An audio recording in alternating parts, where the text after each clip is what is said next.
This is Brady Shanklin. And this is Jude Say.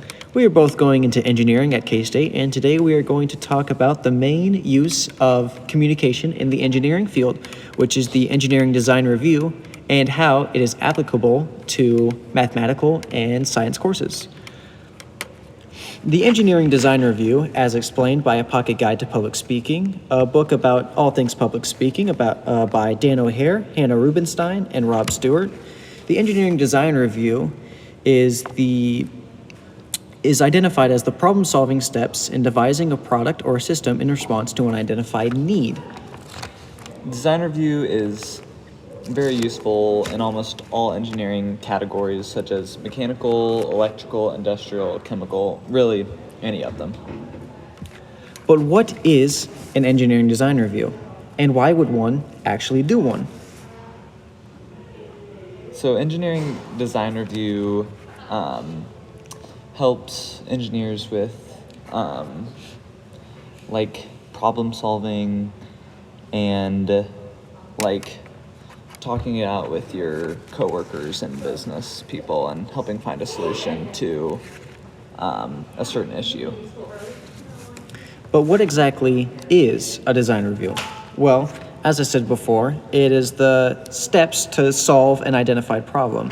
But the specific steps, as identified in A Pocket Guide to Public Speaking, is first the identification of the problem that needs to be solved, the description and the specifications of how that solution needs to fit in, the discussion of the proposed design and why your proposed design will solve the problem, the discussion of any testing used while you came up with the design, the discussion of any further plans and what parts of the problem your design doesn't solve, and the discussions on how much it'll cost to implement, maybe any marketing issues and any manufacturing needs.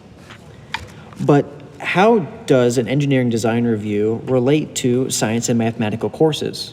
Well, a key part of that is testing.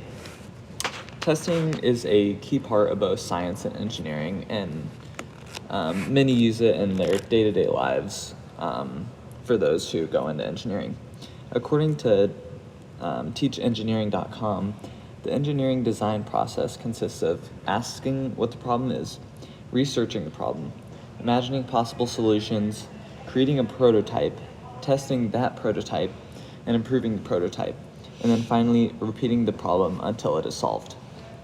And this relates back to science and mathematical courses because, again, as outlined in A Pocket Guide to Public Speaking, the separate parts of the engineering design process relates back to science and mathematical principles and certain type of presentations you can give while you're taking mathematical and science courses, mainly such as trials and data interpretation, which is very similar to a field study presentation as outlined in A Pocket Guide to Public Speaking. Another main key part of that is the overview and understanding of what the problem is, which is very similar to a research overview presentation, again, as outlined in A Pocket Guide to Public Speaking. But not only is mathematical and science courses applicable during what is essentially research overview presentations and field study presentations, but engineers also just generally use mathematical and science principles to help further their research and developmental and design goals. According to stemnext.org, engineers also consider what types of science and mathematical knowledge could help generate better solutions. These mathematical and science general principles could be used for a variety of reasons, but engineers essentially use these principles every single time they actually do a design review, and without science and mathematical courses, engineering just straight up wouldn't exist. So in conclusion, design review is applicable to Brady and I specifically because it'll help us when we're talking to businesses and stuff and help us identify problems early. It can help us improve quality of products, and it can help reduce costs. And not only that, but it can be significant for strengthening collaboration in team settings and helping build your leadership skills. This has been Brady Shanklin and Jude Say, and thank you for listening.